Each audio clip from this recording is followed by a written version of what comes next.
त्वमेव माता च पिता त्वमेव बन्धु सखा त्वमेव विद्या द्रविणं त्वमेव सर्वं मम देव। आप सभी भक्तजनों को कामदा एकादशी की हार्दिक शुभकामनाएं। भगवान आपकी सभी मनोकामनाएं पूरी करें। तो आज की कथा का शुभारंभ करने से पहले आपसे अनुरोध है कि कृपा करके कथा को पूरी सुनिएगा। प्रिय भक्तजनों, आज की कथा का शुभारंभ करते हैं भगवान कृष्ण की कथा से। भगवान कृष्ण और उनके भक्तों के बीच एक अटूट बंधन होता है। भगवान श्री कृष्ण के भक्त जब भी उन्हें सच्चे मन से पुकारते हैं, प्रभु उनकी सहायता के लिए दौड़े चले आते हैं। तो चलिए शुरू करते हैं ऐसी ही एक कथा, भगत धन्ना जाट की कथा। धन्ना जाट जी का जन्म राजस्थान के टोंक जिले के एक छोटे से गांव धुआं कला में हुआ था। उनके पिता रामेश्वर जाट एक सामान्य किसान थे जो अपनी खेती बाड़ी से परिवार का पालन पोषण करते थे। खेती के अलावा रामेश्वर जी के पास कई बहुत सारी गायें थीं। उनके परिवार में एक कुल गुरु थे जिनका नाम पंडित त्रिलोचन जी था। पंडित जी के पास शालिग्राम जी की एक विशेष शक्ति थी और वो हमेशा शालिग्राम जी को अपने साथ रखते थे। एक दिन पंडित त्रिलोचन जी ने अपनी यात्रा के बाद लौटते हुए समय धुआं कला गांव में धन्ना जी के घर ठहरने का निर्णय लिया। धन्ना जी के पिता ने पंडित जी की भरपूर सेवा की। पंडित त्रिलोचन जी की एक विशेष दिनचर्या थी। वे हर सुबह गंगा स्नान करते और उसके बाद अपनी झोली से शालिग्राम जी को निकालते और शालिग्राम जी को एक खास आसन पर बिठाकर उनका जलाभिषेक करते, उन्हें सुंदर फूल अर्पित करते और भोग लगाने के बाद ही स्वयं भोजन करते। बालक धन्ना पंडित जी को बस यह सब करते हुए देखता। उसे भगवान की सेवा बहुत पसंद आई।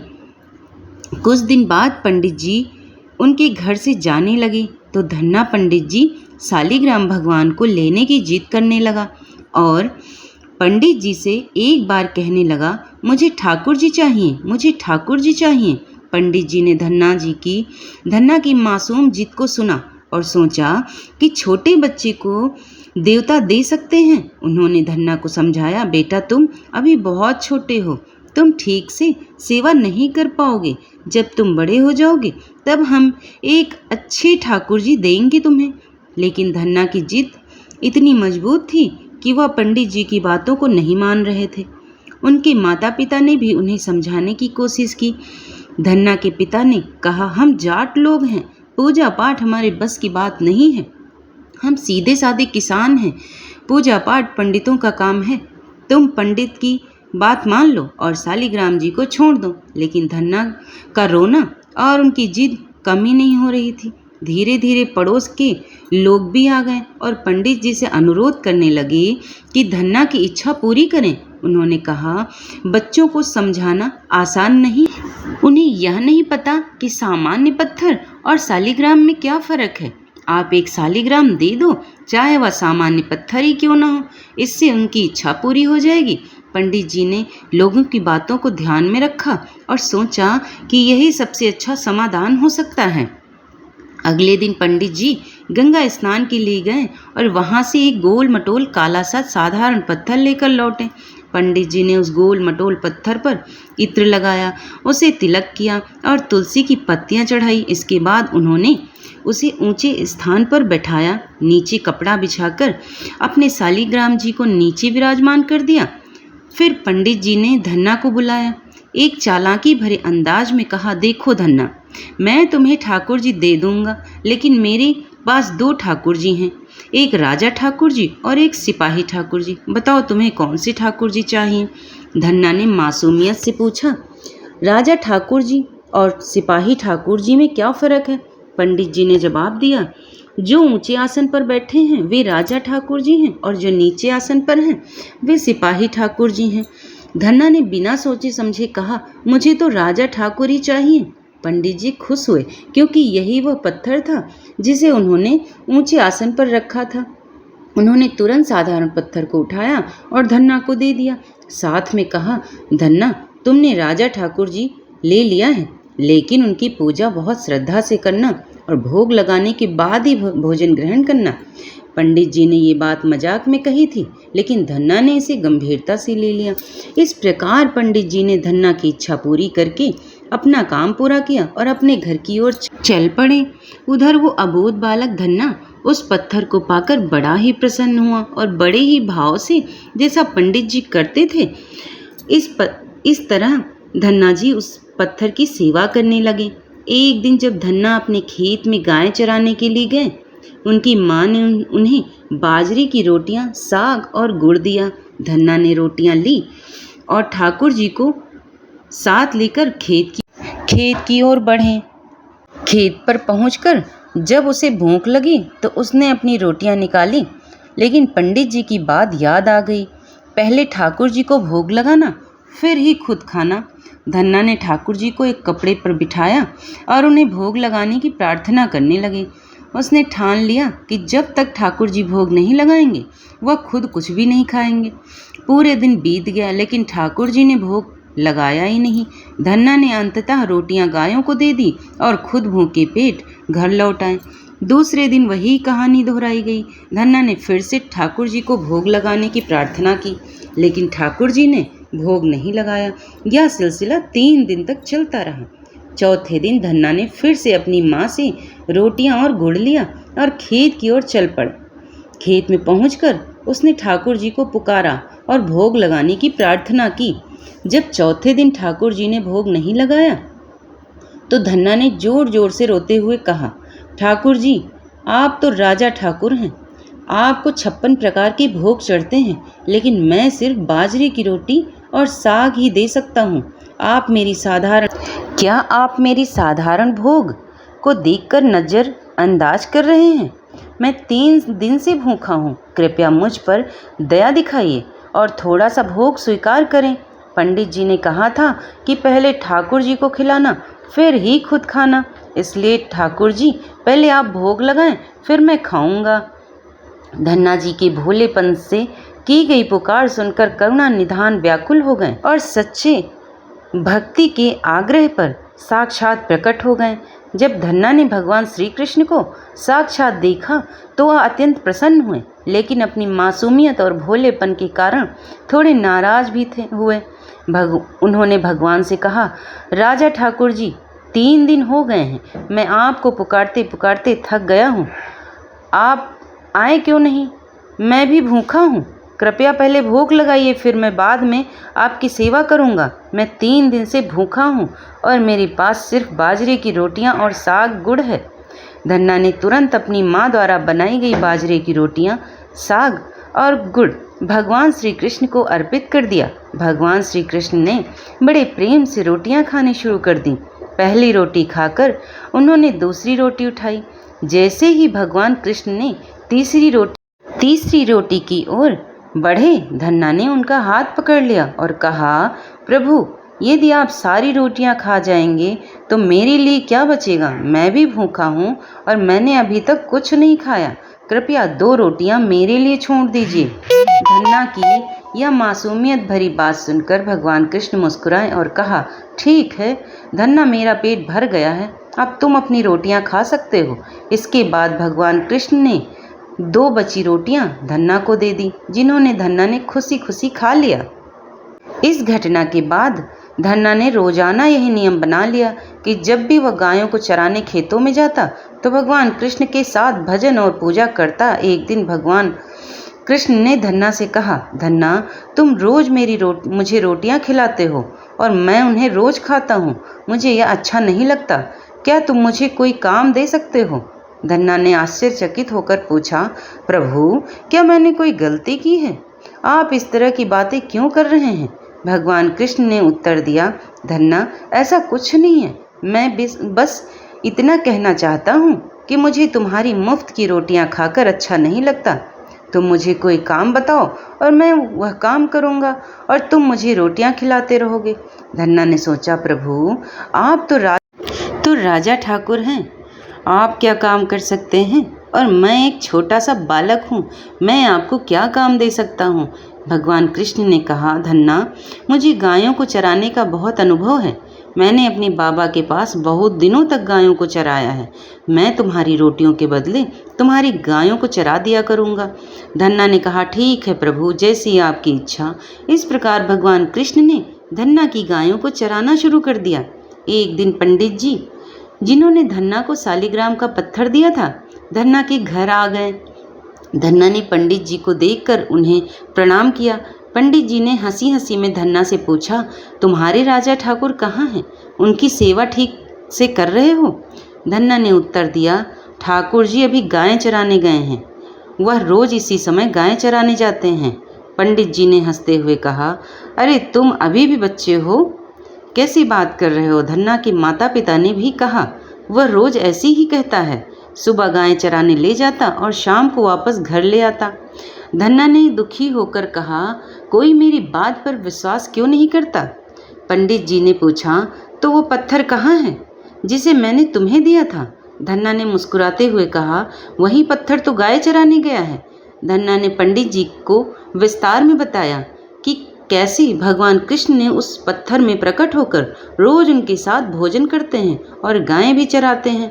पंडित जी को विश्वास नहीं हुआ तो धन्ना ने आग्रह किया, आज शाम को मेरे साथ चलें, मैं आपको भगवान से मिलवाऊंगा। शाम को जब धन्ना अपने गुरुजी को लेकर जंगल में गए तो उन्होंने देखा कि गायें चर रही थी। गुरुजी ने धन्ना से पूछा, तुम्हारे ठाकुर जी कहाँ हैं? हमें तो दिखाई नहीं दे रहे। धन्ना ने ठाकुर जी की ओर इशारा करते हुए कहा, ठाकुर जी गायों के पीछे चल रहे हैं, आपको दिख रहे हैं? गुरुजी ने उत्तर दिया, हमें तो नहीं दिख रहे हैं। धन्ना तुरंत भगवान कृष्ण के पास गया और विनम्रता से प्रार्थना की कि प्रभु कृपया अपने गुरु जी को आपके दर्शन दीजिए। भगवान कृष्ण ने उत्तर दिया, हम तुम्हारी सखा हैं, हम केवल तुम्हें ही दिखेंगे। धन्ना ने उत्तर दिया, ऐसा मत कहिए, आप और मुझे मिलाने वाले हमारे गुरु जी ही हैं, उन्होंने ही हमें आपसे मिलवाया था। धन्ना की बात सुनकर भगवान कृष्ण प्रसन्न हुए और प्रकट हो गए। यह देखकर दूर खड़े गुरुजी की आंखों में आंसू भर आए और उन्होंने धन्ना को प्रणाम करते हुए कहा, धन्ना तेरी भक्ति धन्य है, तूने पत्थर में से भगवान को प्रकट कर दिया। तो ऐसा है निश्चल प्रेम प्रभु का अपने भक्तों के प्रति। और अब आगे सुनते हैं कामदा एकादशी व्रत की कथा। धर्मराज युधिष्ठिर कहने लगे कि हे भगवान, मैं आपको कोटि कोटि नमस्कार करता हूँ। अब आप कृपा करके चैत्र शुक्ल एकादशी का महत्तम कहिए। श्री कृष्ण कहने लगे कि हे धर्मराज, यही प्रश्न एक समय राजा दिलीप ने गुरु वशिष्ठ से किया था और जो समाधान उन्होंने किया वो सब मैं तुमसे कहता हूँ। प्राचीन काल में भोगीपुर नामक एक नगर था। वहाँ पर अनेक ऐश्वर्य से युक्त पुंडरीक नाम का एक राजा राज्य करता था। भोगीपुर नगर में अनेक अप्सरा, किन्नर तथा गंधर्व वास करते थे।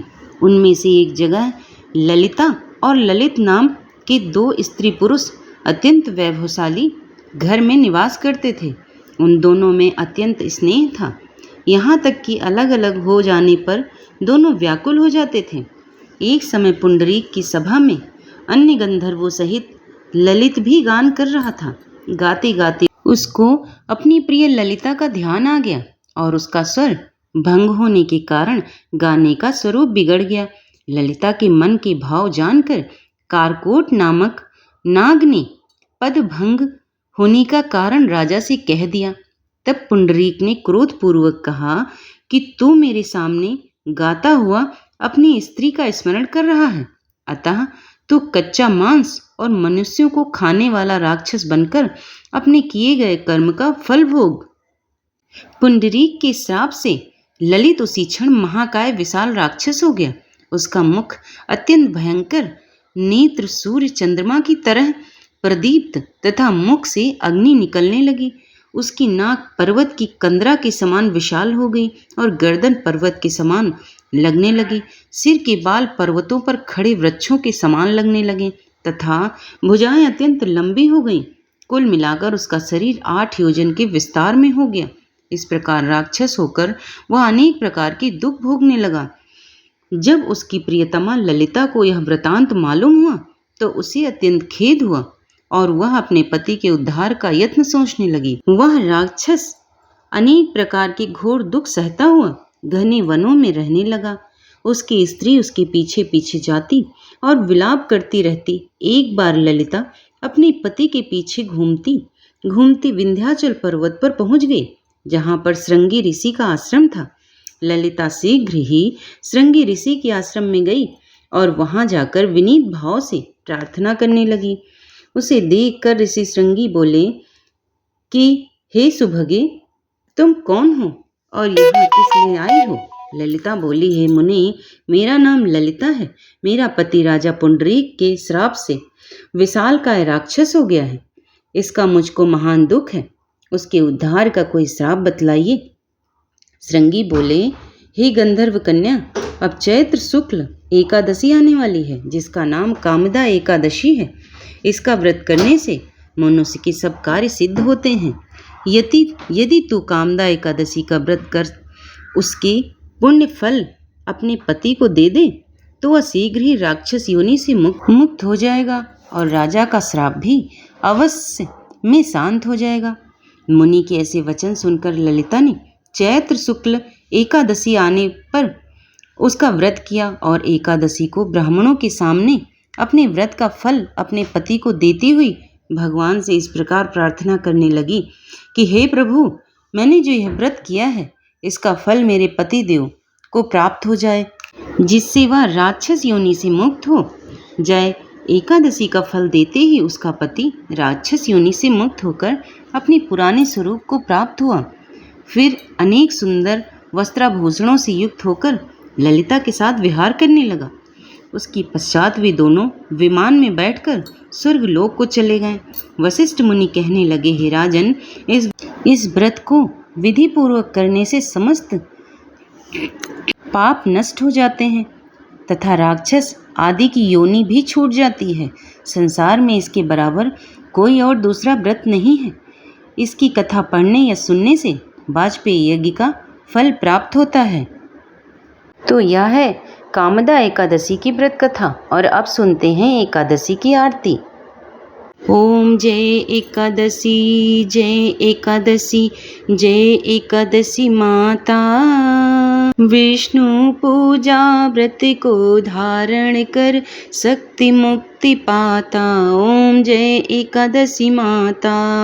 मार्गशीर्ष के कृष्ण पक्ष की उत्पन्ना विश्वतारिणी जन्मी। शुक्ल पक्ष में हुई मोक्षदा मुक्तिदाता बन आई। ओम जय एकादशी माता। पौष के कृष्ण पक्ष की सफला नामक हैं। शुक्ल पक्ष में हुए पुत्रदा आनंद अधिक रहे। ओम जय एकादशी माता। नाम खष्ट तिला माघ मास में कृष्ण पक्ष आवे। शुक्ल पक्ष में जया कहाँ में विजय सदा पावे। ओम जय एकादशी माता। विजया फागुन कृष्ण पक्ष में शुक्ला आमल की। पाप मोचनी कृष्ण पक्ष में चैत्र महाबल की। ओम जय एकादशी माता। चैत्र मास चैत्र शुक्ल में नाम कामदा धन देने वाली। नाम बरुथनी कृष्ण पक्ष में वैशाख माह वाली। ओम जय एकादशी माता। शुक्ल पक्ष में होए मोहनी अपराजिष्ट कृष्ण पक्ष की। नाम निर्जला सब सुख करनी शुक्ल पक्ष रखी। ओम जय एकादशी माता। योगिनी नाम आषाढ़ में जानो कृष्ण पक्ष करनी।